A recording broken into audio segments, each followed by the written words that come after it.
the art gallery originally started off. The original art gallery and the whole idea was to let me open up a business to show how good I am, so you can see all of my artwork. So you can see this cut, you can see this beard, you can see this afro, and you can see my artwork because these people are my canvases.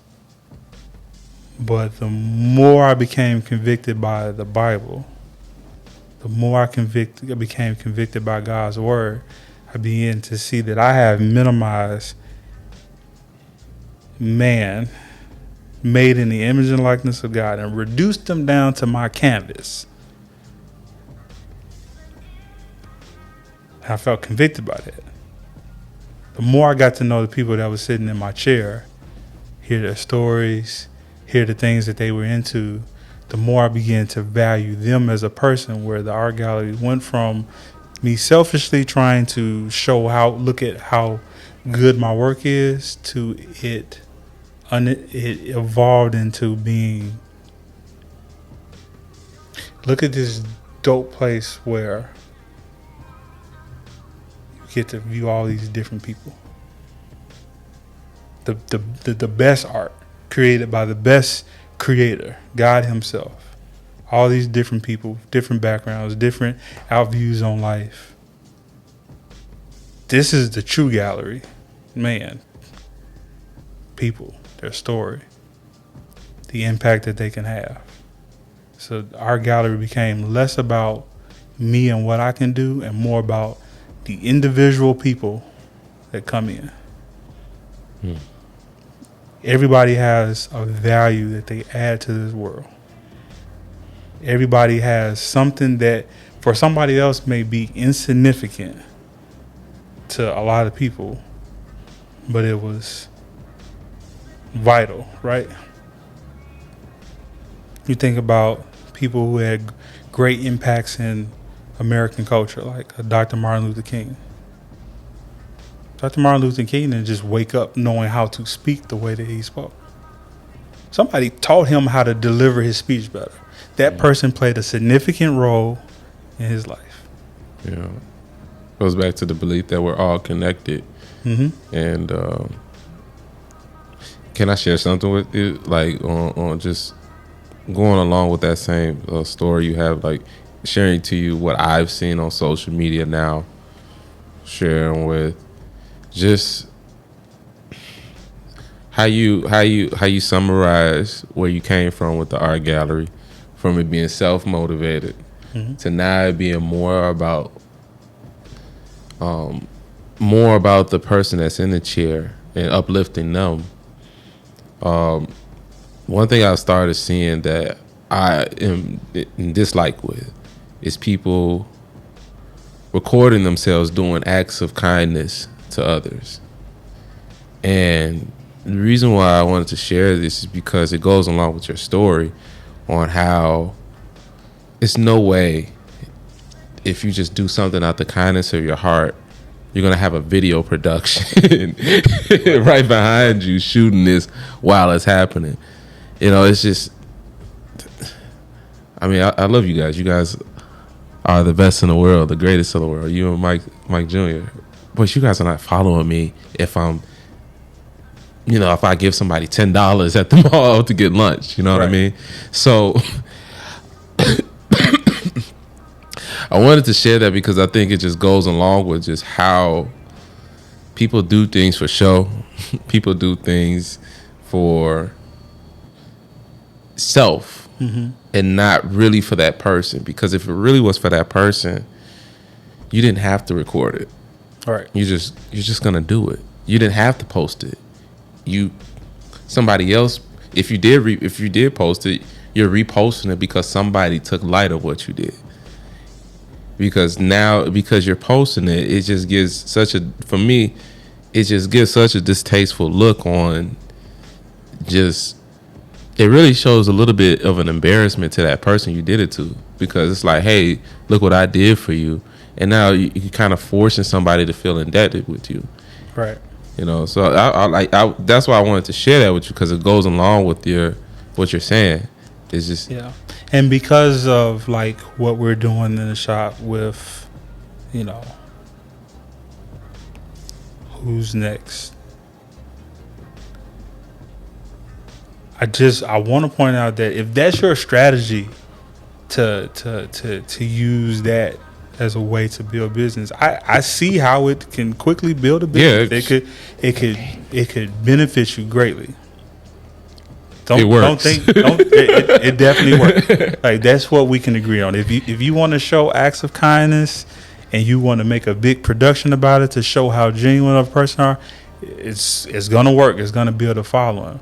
But the same way you build your following, the same way you build your business, you have to keep that up to maintain it. And I was listening to a podcast, and person being interviewed, they asked her a similar question of why she doesn't show, you know, the cars that she drive or stuff that she have. Her response was simple. She said, "You keep leading with the cheese, you're gonna attract rats." I've never heard that saying, but man, that's Like, just drop the mic, like. I wanted to drop this, but it's too expensive.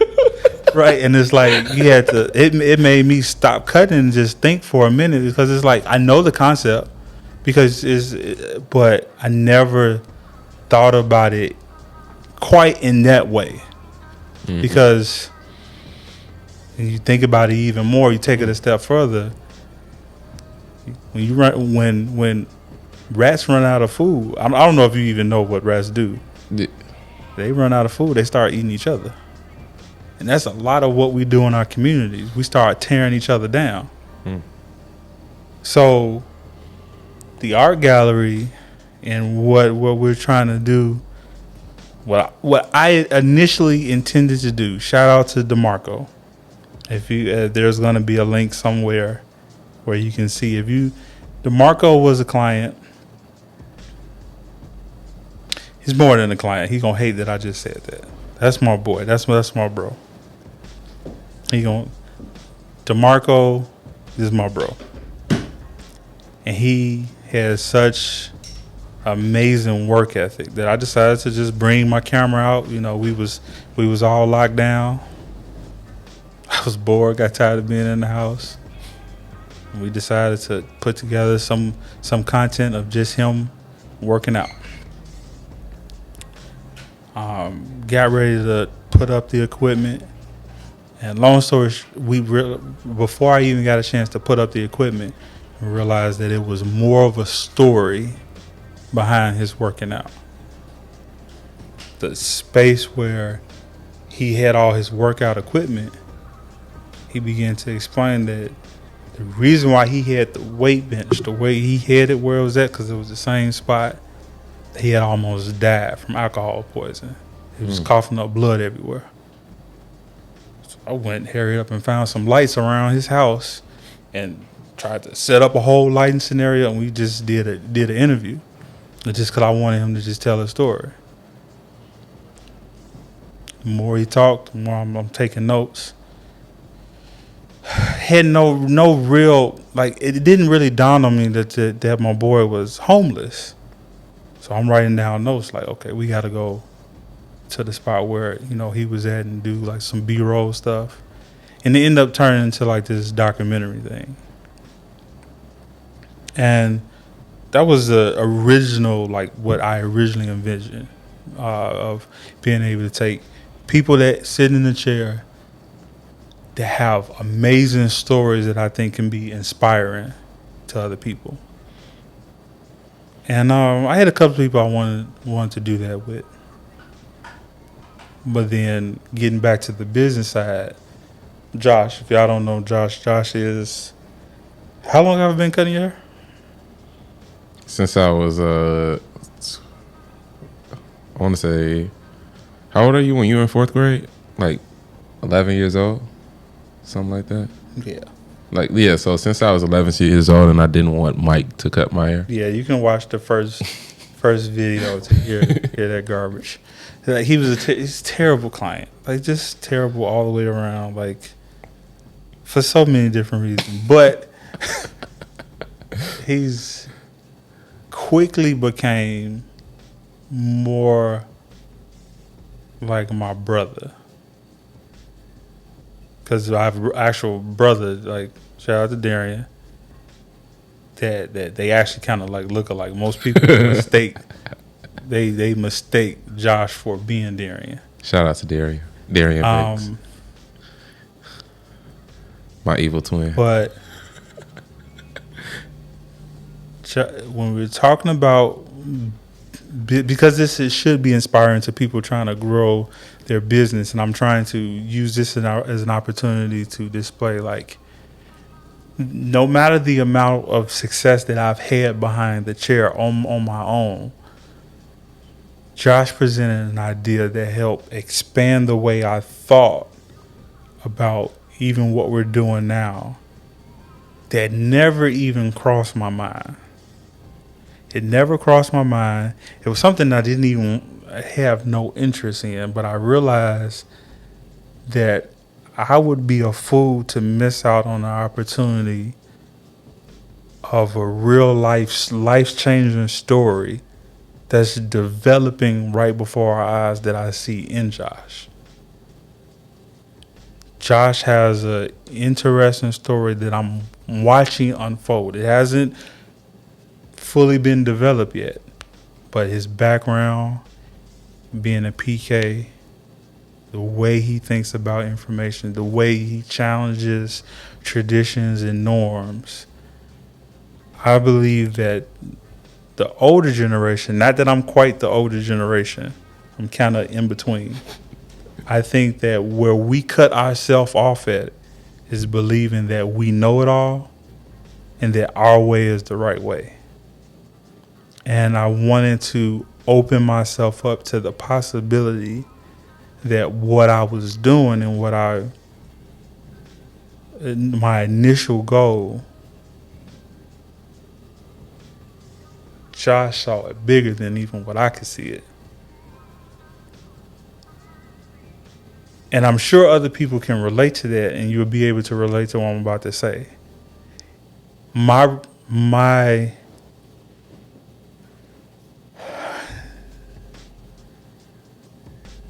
I'm more naturally inclined to say no, and that's only because I can't control it. That need to control stuff, I think, will limit anybody's potential in business. I agree. But I also feel like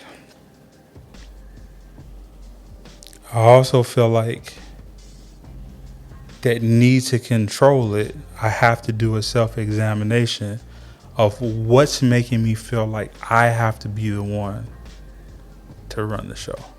Mm. Is it so that somebody can say, Mike is dope. He doing, the guys with the barbering. Don't forget, he was a really dope hairstylist, because I definitely was. Don't you ever forget that one. Keep in mind, he was so good that he had to cancel the services because it was becoming too much, and he was like literally here like 24 hours in a day, like literally. Yeah, I'm kind of exaggerating. I'm like a one-trick pony, but I'm just playing around. But then getting into video, getting into photography, is there a need for me to always be the talk of the town? Mm-hmm. And I had to do a self-examination that certain things with video, photography, even doing this right now, the talking to people and interacting with guests who may be in a chair, I can do it, but that don't mean that I should do it. Just because I'm able to, don't mean that I'm the right person for that role. And I would say that for anybody that's starting a business, anybody that especially if you're in a service-based business, I spent the last 20 years of my life being all things to my business, wearing every single hat to my business. And I realized that there are certain roles in my business that although I'm able to do and I can do, my business will be able to grow if I would replace myself from those roles in business and put somebody else in. You know, and I don't want to sound like I'm kind of talking all over the place, but Who's Next podcast,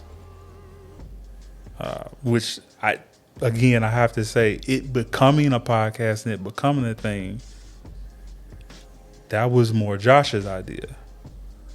But at its core, what it is supposed to be is who's going to be that next person that makes a decision to say, I am tired of living life this way. Who's going to be that next person that makes a decision that says, I am not subjected to my upbringing, to what I didn't have, who wasn't in my life, who was in my life. They're not subjected to it. They can make a choice to make a change in their life for the better. I just want to highlight on film different dope people that I get a chance to meet that come sit right in my chair. Everyone from the guy who wanted to lift 315 pounds to the guys that have started a really, really dope craft beer company. Shout out to Funky Town. I love those guys. They have a really, really dope story, and I hope that if you listen to this now and we have not interviewed you, that you hit me up.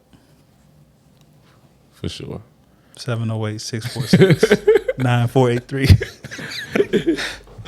You know what? Because you really brought it back to like the essence of like Who's Next podcast, and where even I got the idea to join with you and build this up, because my career, for everybody that thinks I'm Tommy out there, in my career, I primarily been in sales and marketing. And one thing about sales is it teaches you more life lessons in business than any other role, period, in my opinion. Because you can be on top and you can be on your high horse, but then there's somebody creeping that lands something that you weren't even looking at. And it's such a life a humbling lesson to be in sales, because things just change at the brink of an instant. Just how life goes, which is things just happen. And it's humbled me to understand that although I can make as much money in the world, and have talked with enterprise clients to even a consumer, everybody has their value. Because I've seen situations where a top salesman is, busting out $1 million plus a year. Mm-hmm. This guy just came in, he's on a 35, 40, 45, whatever $1,000 salary. He lands a client and he's like at $10 million a year. Mm-hmm. And, circling that back to Who's Next podcast, I think there's value in each and every stage of the process of being in your business profession and being an entrepreneur. Everybody doesn't make $1 million. Mm-hmm. And, there's a few that do, but everybody doesn't make $1 million, $100,000, $10,000, $1,000, $100 doing in their business or profession. However, there are people that do it at each and every stage of that process. So with Who's Next podcast, the goal is to highlight any and everybody at whatever stage that they're at, because everybody has value. Yeah. To the person that's making $1 million, to the person that's making $100,000, to the person that's made their first sale of $1. Even people that are just going bankrupt and everything. There's life lessons that I think should be shared throughout that whole process of just becoming a better version of yourself. Mm-hmm. And that's what the idea kind of spin off on, is just highlighting whatever stage you're at. It's a way out. You have progression. Even if you're in debt, to if you're making $1 million, you can make more. You can lose it all. But that's where I would have to say the inspiration came, hearing your inspiration from your original ideas, just wanted to join that together and just build it up to where we're just giving value. And we'd love if you just went crazy on our platform and got us to 100,000 subscribers, 1 million subscribers. But our goal is just to give you that value, no matter what stage you're at, and to show you people that they are at any stage, but are able to give you their perspective and their life lessons to help you catapult at whatever stage you're at. Yeah. So if it's not clear, if I haven't made it known, those that don't know me, who don't see me in front of a camera doing this very often, because you probably never have, because I don't do this. My name is Michael Banks. I have been in the beauty industry for 20 years. I spent most of my career doing everything wrong. Had a lot of clients, had a lot of business, but I was still broke because I did everything wrong. I typically introduce myself as the most successful failing business owner you'll ever meet. And the reason why I say that is because I built a business that's completely determined on me being able to perform. So that means that I put myself in a position where I couldn't get sick. I can't take a vacation. I can't. No, Lord forbid somebody in my household gets sick. Because I don't make money. If I'm not cutting hair, nobody's eating. Because I repeated what I saw in my industry. I learned from a lot of people, hey, this is what you do, this is how you do it, this is how you make your prices, this is how you pick the salon that you work at. I just monkey see, monkey do, and I never knew anything other than what I was taught. And then I started asking better questions. And I got my first mentor. And my first mentor led into a situation where 6 years ago I decided to start business all over. Start over completely from scratch and just observe everything that I was doing. But more importantly, where I want to be an encouragement at is that I may not sound like I'm doing it at the moment, but most of my young adult life and most of my career I spent being very quiet because I stutter very, very bad back in the day. It's a little bit better now. I'm having an okay moment, but there are times where it will resurface itself. So it did not dawn on me that I decided to get into a career that involves me doing the one thing that I hate doing most in life, which is talking. And I realized really, really quickly that either I needed to get really, really good so I didn't have to talk, or I'm going to have to learn how to communicate on a higher level. Now, 20 years later, I'm trying to learn how to do things. I'm trying to learn how to communicate because I spent the earlier part of my career just being really good at what I do. I got married very young. I was 20 years old.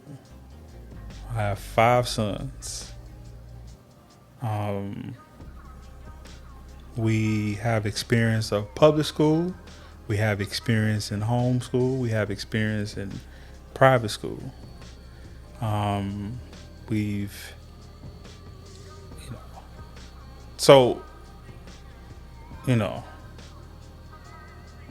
people who want to talk about like circumstantially, like the reason why they can't do certain things is because of their circumstances.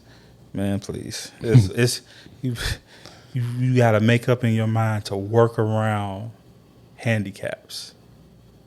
And when I first held my firstborn in my arms, I just made up in my mind, like, it didn't matter what I didn't have in my life. It didn't matter the relationship with that I didn't have with parents. It didn't matter the relationship I didn't have with other men in my life. It didn't matter, you know. It didn't matter anything. Like, nothing was going to continue to be a reason why I just didn't have certain things. You know. I just made up in my mind that this kid is going to see his father figure it out. I'm going to figure it out. What I don't know, I'm going to figure it out. If I can't figure it out, I'm going to find somebody who knows how to figure it out. And then we going to figure it out so that I can write it down, I can document it, and leave him and his children a blueprint so they would never be able to use where he comes from as an excuse why he can't do certain things in life. There would never be a reason why I would say that because we grew up like this, or because our skin color is like this, or because, like, it would never be an excuse. It will always be, and not to say that those things don't matter and that they don't play a part, but that'll never be an excuse why I can't. You should have never let me meet somebody like a Frederick Douglass or a Booker T. Washington. You should have never introduced me to a book. Changed my life. And the more I got into just reading history and about great men in history and great stories, the more I saw hope in myself, in my situation, because of stories. And that's why I wanted to get into video, to capture stories. How dope would it be to see Frederick Douglass on video, to hear from his own mouth certain things? It would have been so dope. My story isn't nearly as impactful as that, so I'm going to end it right there. But I'm Joshua, and I think my story is still developing. Through the Who's Next podcast, there will be points where I share, a little bit more information than what I've shared today. But I think that is the cherry on top for this new reboot that we're doing, and the Who's Next podcast, because it really just captures where the Who's Next podcast originally came from, to how we started it before, to where it is right now. And it's not perfect, but hopefully you guys can see in how we're trying to express that. We're showing you the different stages unedited with the Who's Next podcast, just like the different stages that are in other people's lives. No matter what the profession is, no matter what entrepreneurship journey they want to go on, even being a husband or wife, or whatever they want to do in life. We just want to show people at their different stages to always show hope and how they can progress, and that there is a tomorrow. Mm-hmm. Well, technically, that's a little bit broad, but there is a next minute. There is a next step to developing yourself to get better and to be a better person. So I think that Mike's okay with it. I think that is an episode right there. It just might be an episode. Yeah. We see Mike sleep, walking back and forth. Carla walked in about 3-4 times.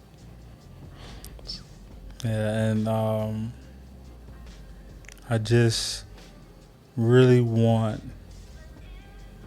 those that are able, those that can, to just think about the people in your life that you feel would benefit from listening to something like this, and just take time out to share it, like, subscribe to all the various platforms that this would be on. Make a comment, because that helps to spread everything. That helps with the algorithm. And just a kind word is definitely encouraging. And we'll see where this goes. I have vision. Josh has vision. There's another person behind the scene that just hasn't walked on this camera just yet. She's gonna be on this camera very, very soon. They have a and, but I think, before I like I have another, something in mind, but if I'll close with this. I am the person that is least likely to want to get in front of the camera and do any kind of talking at all. But I realize how many people make an excuse of why they can't do something. So I decided, you know what? I'll go first. I'll put myself out here, and I'll take that first step so that we can get rid of all those excuses. It's more about just trying something new and getting uncomfortable. If I listen back at this and I hate how my voice sound, I'm not gonna delete it. I just know where I need to make improvements at. If I get on here and I can see, like, man, Mike, you picked up a lot of weight, I'm either gonna keep this weight on or I'm gonna do something about it. But more importantly, if I'm saying something that's motivating to somebody, that's helpful to somebody to help them get out of their own way, it would be almost evil for me to wait until I got myself polished first before I decide to deliver it. Yeah. How selfish is that? It's not what I'm about. That's not what I do. So, those are my closing thoughts. My closing thoughts.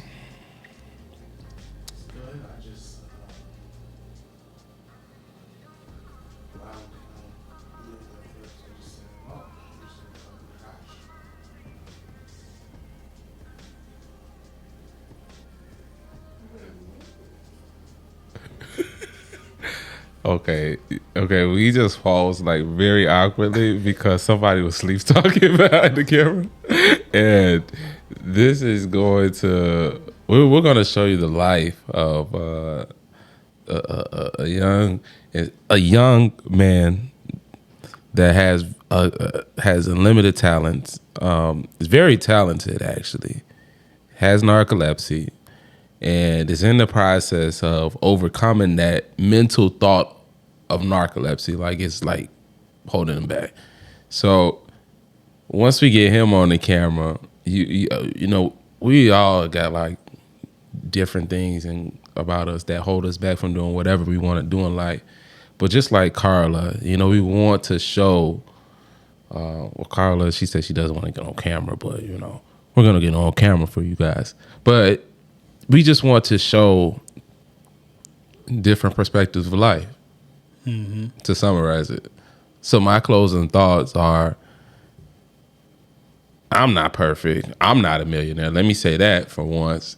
But, I will try the best that I can to help share my story along with Mike's story, along with Mike Jr.'s story and Carla's story and everybody else that'll sit in this chair story. To provide hope to somebody that doesn't have hope. So, hey, if you,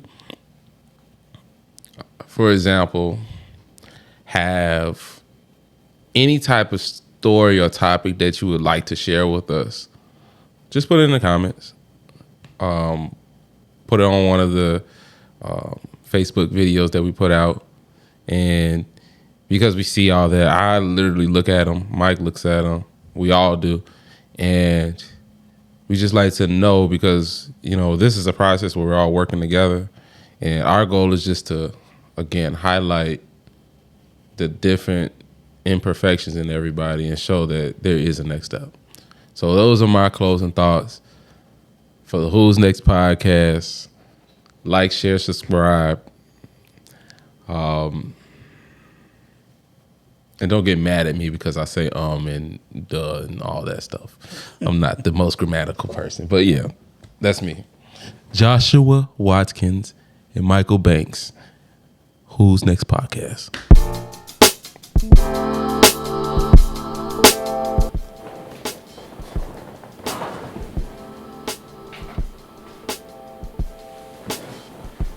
Did you know you were talking? I thought you were talking to me. You guys started talking and you said, Mike, what do you think?